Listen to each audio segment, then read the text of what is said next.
Anda kembali di Apa Kabar Indonesia Malam, pemirsa. Saya akan langsung kembali ke Prof. Burhan. Prof.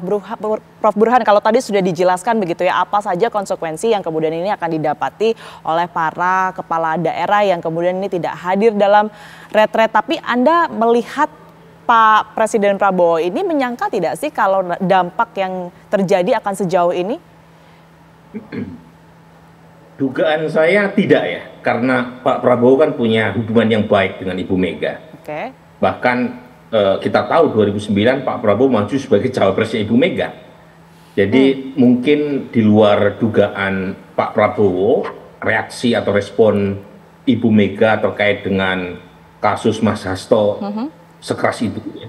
Tetapi lagi-lagi ini bagian dari politik ya. Dan sepertinya Ibu Mega sudah menduga tanda-tandanya ketika terjadi kemesraan antara Pak Prabowo dengan Pak Jokowi dalam acara hari ulang tahun Gerindra beberapa waktu lalu ini.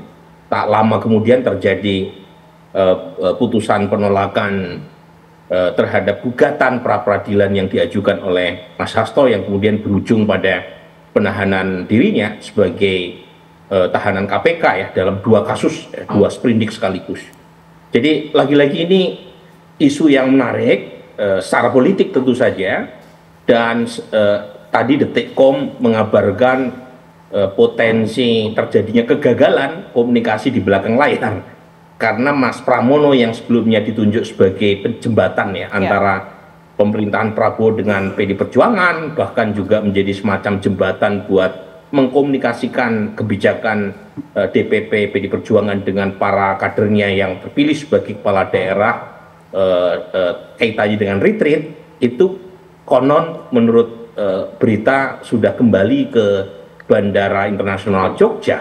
Artinya kalau betul kabar yang disiarkan oleh media bahwa Mas Pram yang sempat berada di kafe hanya beberapa meter dari lokasi acara retreat itu kembali ke Jogja, kemungkinan terjadi kegagalan cari titik temu antara Presiden Prabowo dengan Ibu Mega.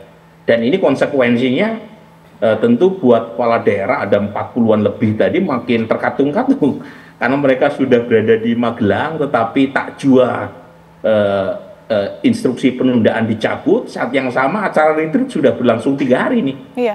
Jadi ini memang posisi yang sangat sulit ya buat kepala daerah karena mereka urusan governability-nya kan lebih banyak berurusan dengan pemerintah pusat ketimbang dengan DPP. Nah pada titik itu saya masih bisa memaklumi kalau misalnya ada 4 sampai 5 kepala daerah dari PD Perjuangan yang akhirnya memutuskan untuk ikut serta retreat. Ya. Tadi saya lihat Bupati Lebak ya itu ikut, ya. Kemudian Bupati Brebes, Bupati Malang. Ya.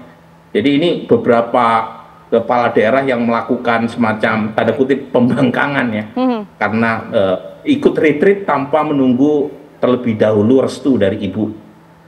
Baik, Prof. Henry, kalau Anda melihat ini seperti apa? Arahnya nanti akan kemana nih kalau sudah ada satu perwakilan yang diduga ditarik begitu ya, bisa dikatakan begitu.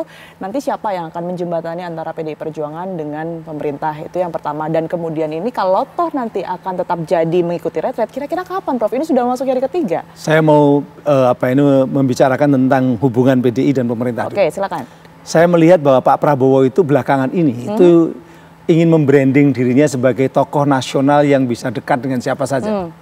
Termasuk dengan Caimin, dengan ketua-ketua partai yang banyak itu, dan juga dengan Pak Jokowi.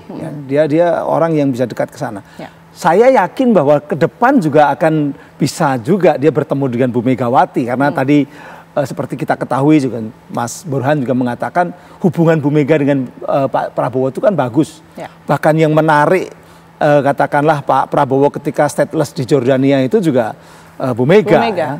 Dan itu ada tokoh-tokoh yang waktu itu ada di balik layar lah, ada yang melaksanakan. Ada Pak Luhut, ada Pak Ian Santoso Perdana Kusuma, anaknya Pak Halim Perdana Kusuma, itu kepala BAIS waktu itu yang mengurus bagaimana Pak Prabowo bisa balik ke Indonesia. Ya. Nah artinya apa? Pak Prabowo punya hubungan karena dia diselamatkan oleh Bu Mega. Tapi jangan lupa dia juga dijadikan jenderal oleh Presiden Jokowi yang menjadikan Menteri Pertahanan, dan dia udah selesai, dia bintang 3, jadi Menteri Pertahanan itu bintang 4. Jadi jenderal penuh oleh Pak Jokowi, jadi presiden lagi oleh Pak Jokowi. Sama Pak Jokowi dia dekat. Tapi saya yakin dengan Bu Mega juga dekat. Tapi gara-gara kasus ini nampaknya bisa agak sulit karena Bu Mega ini bukan orang yang mudah juga ditekuk hatinya. Ketika dia sudah merasa bahwa dirinya diperlakukan tidak adil, ya seperti sekarang yang terjadi kan begitu. Nah, ini memang membutuhkan orang yang bisa menjadi mediator ya. Tadi Pak Pramono Anung yang diharapkan bisa jadi mediator. Ya, ternyata balik ke arah Jogja tapi nih. Tapi udah balik ke arah Jogja. Ya. Maka mau tidak mau harusnya Pak Prabowo sendiri. Bagaimanapun juga Pak Prabowo harus ingat, kalau nggak ada Bu Mega, stateless dia di Jordania. Ya gitu kan?